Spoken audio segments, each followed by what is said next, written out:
السلام عليكم ورحمة الله وبركاته. ازيكم عاملين ايه؟ يا رب تكونوا بخير. النهاردة ريفيو جديد عن مكوة البخار الستاند العمودية سكاني. اتكلم عنها بالتفصيل، مميزاتها وعيوبها، وسعرها اللي موجود حاليا في السوق، وهل هي عملية ولا لأ. كل دوات ان شاء الله هنكمله ونتكلم عنه في الفيديو. تابعوني لاخر الفيديو. المكوة ان شاء الله مكونة من القطعة الأساسية بتاعتها العمود، بتيجي منفصلة عن المكوة، بنركبها بالضغط عليها فبتبقى بالشكل ده. القطعة البلاستيك بتبقى موجودة لوحدها وبركبها من الأعلى وبتكمل، فبتبقى في ارتفاع تقريبا ارتفاع الشخص العادي 150 سنتي 160 سنتي، اللي هو الارتفاع الطبيعي اللي تقدر تتحكم فيه. مزودة بالقطعة ديت اللي هي ترابيزة بتيجي منفصلة وبتيجي ليها قطعة بلاستيك بتيجي بالضغط على العمود علشان تركب في مكانها. القطعة دي من وجهة نظر انها عملية، لكن البلاستيك الخارجي بتاعها من الضغط عليه مرة مع التانية مع التالتة ممكن يكون معرض للكسر، فدي كانت حاجة بالنسبة لي عيب فيها. لكن فكرة المكوى عامة في الستاند بتبقى عملية علشان الظهر او كده، فبتبقى بالنسبة لي حاجة افضل. بس لو كانت حجمها اكبر من كده شوية كان هيبقى افضل، والخامة بتاعتها لو بلاستيك شديد اكتر من كده كانت هتبقى افضل. دي من عيوبها. الخرطوم بتاعها بيجي منفصل عن القطعة بتاعة الموتور لوحدها، واحنا برضو بنركبها. القطعة دي برضو بتيجي منفصلة، اللي هو تقريبا خزان المية، وتقريبا كمان بتبقى جواها حوالي 2 ولتر 2 وربع تقريبا من المية، بتاخد الساعة دي تقريبا. المكان دوت فيه طبة من تحت كده بتمليها وبتنزليها في مكانها وبتركب دايركت من غير اي مجهود، وبتاخد الكمية اللي احنا قلنا عليها، وتفضيتها برضو بتبقى سهلة. يفضل تستخدمي مية معدنية او مية غليتيها وركنتيها وتحطيها علشان الشوايب بتبقى موجودة. فيها سرعتين طبعا، فيها اوف وان وفيها سرعتين. لو درجة الكرمش اللي موجودة في الغسيل مش قوية، او لو هي ستاير والموضوع خفيف، فبالنسبة لها الدرجة الاولانية. لو الكوي على جينز او جواكت بالنسبة لها الدرجة التانية افضل.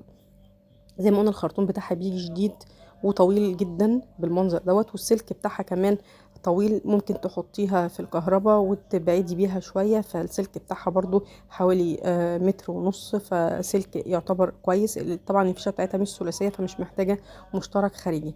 القطعة بتاعة البخار بتاخد تقريبا حوالي 45 ثانية، وبالمية بتسخن وبتشتغلي بيها على طول. بتفضل قد ايه؟ ممكن 45 دقيقة ممكن تشتغلي بالمكوى. زي ما قلنا دي شماعة بتبقى موجودة مع المكوى علشان تعلقي الجزء الخاص بالملابس من الأعلى علشان تقدري تتحكمي فيها يمين وشمال. طبعا الفك بتاع القطعة الخارجية بتاعة المكوى اللي هي قطعة الترابيزة بتبقى بالضغط عليها بالشكل ده، عشان بس مسك الموبايل بإيد فمش متحكمة فيها قوي. هي فكها بسيط مش قوي ولا حاجة، والضغط عليها وانت بتركبيها مش قوية، بس نوع البلاستيك نفسه ضعيف، فممكن الشفتين اللي داخلين في العمود دول مع الضغط مرة مع التانية ممكن يتكسروا بسهولة. عشان كده كده المفروض تبقى مزودة ببلاستيك أقوى من ده، ويفضل أكتر من كده ممكن تكون معدن وتتركب بكليبس أو حاجة، تبقى مزودة بفكرة أفضل من دي. ممكن يعدلوها في الإصدار الجديد. الإصدار ده اللي هو الاس كي 4009، الموديل ده من المكوة دي تقريبا حوالي 2200 واط. قوة البخار بتاعتها القوة بتاعته قوية جدا لدرجة ان انت ممكن تتلسعي، فيفضل وانت بتستخدميها تبقي واخدة حذر جامد قوي. القطعة دي بتتفك وبتيجي اصلا اوريدي مفكوكة جوه العلبة واحنا اللي بنركبها. وطبعا بتشيلي الجزء دوت لو عايز تستخدمي الترابيزة بالشكل دوت، افقي ماشي رأسي تمام، فهي مزودة كده او كده بتبقى ثابتة معاكي.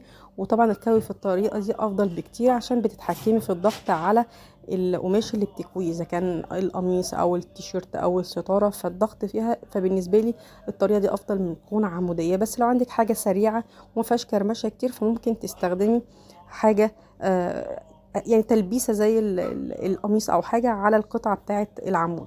لكن لو هيبقى فيه جنس او فيه ضغط يفضل تستخدمي الترابيزه بالمنظر. طبعا ليها مستويات في ان انت تعلي درجة الارتفاع بتاعة العمود او تقصريه، وبتكبسي بالكليبس دوت فبتضغط عليه فبتمسك في مكانها فما بتتحركش.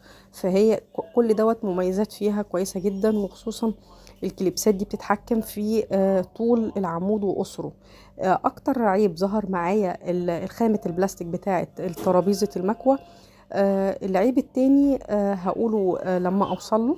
طبعا الجزء دوت بتفتحيه علشان تحطي الجزء الخاص بالبخار اللي هو القطعة اللي فوق دي، وانت بتستخدمي الكاوي بالطريقة دي بيبقى اسهلك في ان انت تحطيها في المكان دوت. وفي نفس الوقت ما تبقاش قريبة من ايدك والبخار جاي على ايدك. طبعا زي ما اتكلمنا ان فيها سرعتين في المكوى. العيب بقى اللي ظهر معايا، وده عيب بالنسبه لي، كان اقوى بالنسبه لي من البلاستيك انا ممكن اعديه واحافظ عليه في الاستخدام، بحيث ان انا اقدر احافظ عليه على قد ما اقدر يعني، وما احركوش من مكانه ما اشيلهوش واحطه كتير.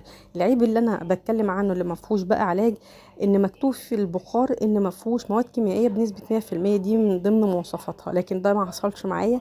ريحه بلاستيك وريحه كيماويات داخل المكوى رهيبه جدا، لدرجه ان انا حسيت باختناق وانا بكوي، ولازم كنت افتح المكان، وبيقعد تقريبا ربع ساعه تلت ساعه المكان ريحته خنيقه ومش حلو بالمره. فدي من ضمن عيوبها. استخدمتها مره اتنين تلاته لقيت العيب ده موجود فيها، فمش قصه لسه جديده فالريحه مختلفه، لا ده عيب فيها.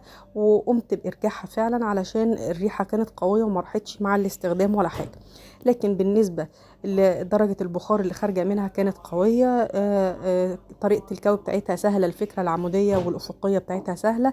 القماش نفسه جربت كذا حاجه لقيتها انها حلوه في الكوي. كل مشكلتي معاها رقم واحد في البخار والاستنشاق واختناق، وخصوصا لو حد عنده مشكله في التنفس مش هيقدر يستحمل الريحه اللي بتبقى خارجه منها. وبالنسبة لمشكلة البلاستيك بتاع الترابيزة، أنا ممكن أتغاضى عنها، لأن الموضوع بالنسبة لي في التحكم والاستخدام. ممكن وأنا بستخدمها أستخدمها بطريقة سليمة، محركهاش كتير، أثبتها على الوضع العمودي أو أثبتها على الوضع الترابيزة أفقي، بحيث إن أنا مخلعش المكان ده وأركبه كتير، فممكن أحافظ عليها. بالنسبة لناس تانية ممكن تقولي لا أنا استخدامي ساعات كده وساعات كده، فمش هقدر استخدمها، فبالنسبة لي عيب قوي فبرضه مش هيناسبني. فدول العيبين اللي موجودين في مكوة البخار وواضحين جدا فيها. العيب القوي اللي فيها البخار من وجهة نظري ان ما ينفعش تستحمليه، وخصوصا لو مكان مغلق. العيب التاني بتاع البلاستيك وممكن اتغاضى عنه، في بعض الناس ما يتغاضوش. الجاكيت في الوضع دوت اتكون بنسبة 80%. لو انت عايزة نسبة اقوى من كده 100%، اشتغلي على الدرجة التانية من البخار، واشتغلي عليها على الترابيزة وهي في وضع الافقي علشان يديكي نتيجة افضل من كده. لكن لو سريعا الموضوع بالنسبة لي كويس وقضى الغرض وانجزني كمان في الاستخدام. سعر مكوة البخار حاليا انا جايباها من جوميا، كانت حوالي 2800 جنيه. وبصراحة قمت باسترجاعها علشان العيوب اللي كانت فيها بالنسبة لي مش هينفع أتغاضى عنها.